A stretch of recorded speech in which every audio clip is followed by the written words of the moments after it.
টুনির অনেক লম্বা চুল। টুনিকে দেখতে আজ টুম্পা আসে।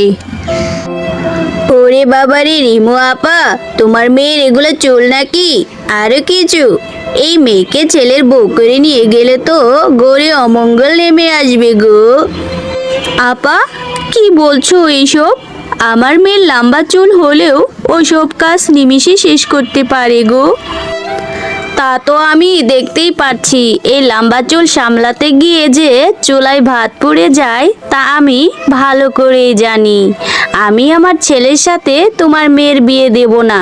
এমন লম্বা চুলালি মেয়ে নাকি আবার কাজ পারে। একের পর এক পাত্রপক্ষ এসে তোর চুল দেখে ফিরে যাচ্ছে, তোর অনেক শান্তি লাগছে তাই না রে?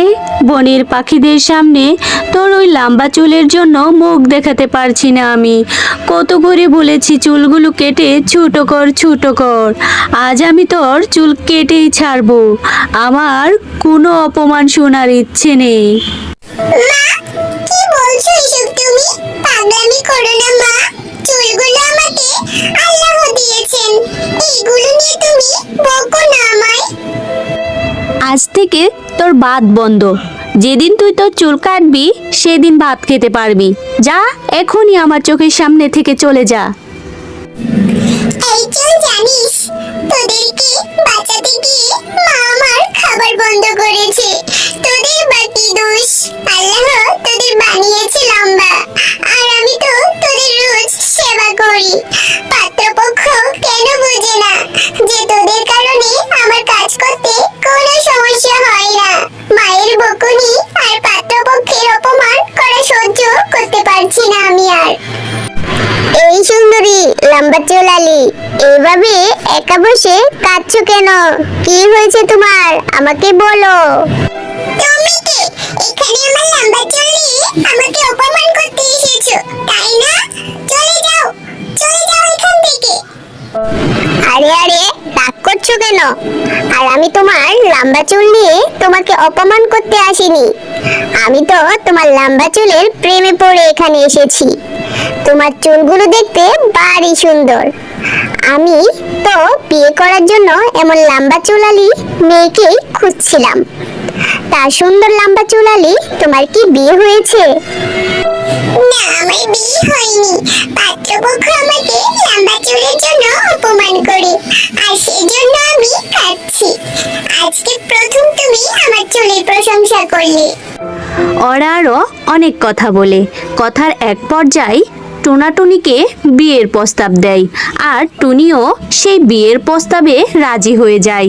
টুনি টোনাকে তার মায়ের কাছে নিয়ে যায় আর সব কথা খুলে বলে। টোনা বাবা, সত্যি তুমি আমার লম্বা চুলালি মেয়েকে বিয়ে করবে গো? তোমার মা বাবা যদি আমার মেয়েকে না মেনে নেয় তখন? আন্টি, আপনি কোনো চিন্তা করবেন না। আমার মা ভাবি ভাই আমাকে অনেক ভালোবাসে, আর ওরা কখনো আমার পছন্দের বাইরে যাবেই না। আপনি বিয়ের আয়োজন করুন।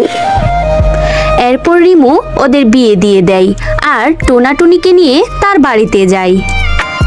মা ভাবি, তোমরা কোথায়? তাড়াতাড়ি বাইরে এসো, দেখো আমি কাকে নিয়ে এসেছি। কি রে বাবা, এমন চিৎকার করছিস কেন? এটা তোর সাথে কে? তোরা এমন বিয়ে সেজেছিস কেন? মা, এর নাম টুনি, আমার স্ত্রী, তোমার ছোট বৌমা, বুঝেছো? তোমার ছোট বৌমাকে ঘরে তুলে নাও। হায় হায় রে, তুই এসব কি বলছিস রে?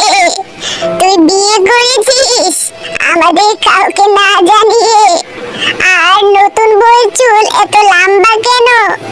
তোরা এটা কি কাজ করলি? এই লম্বা চুলালিকে আমি কিছুতেই নতুন বউ হিসেবে মেনে নিব না। তোরা, তুমি এখনই ওকে বাড়ি থেকে বের করে দাও। এমন লম্বা চুল সকলের হয় না, কারণ আল্লাহ যাকে অভিশাপ দেয় তারই এমন লম্বা চুল হয়, বুঝেছো? এই মেয়ে অলক্ষী, একে এই বাড়িতে রাখা যাবে না। এই অলক্ষী মুখপুরি, চুল দিয়ে জাদু করে আমার ছেলেকে বিয়ে করেছিস, তাই না? শয়তানি, আমি তোকে তাড়িয়ে দিচ্ছি, দাঁড়া। রিমু রিমু যখনই টুনির কাছে যায় তখনই টোনা বলে ওঠে, মা, ওর চুলের প্রেমে পড়ে ওকে আমি বিয়ে করেছি, আর ও এই বাড়িতেই থাকবে, নইলে আমি ওকে নিয়ে শহরে চলে যাব। এখন বাকিটা তোমাদের সিদ্ধান্ত, ওকে রাখবে নাকি রাখবে না।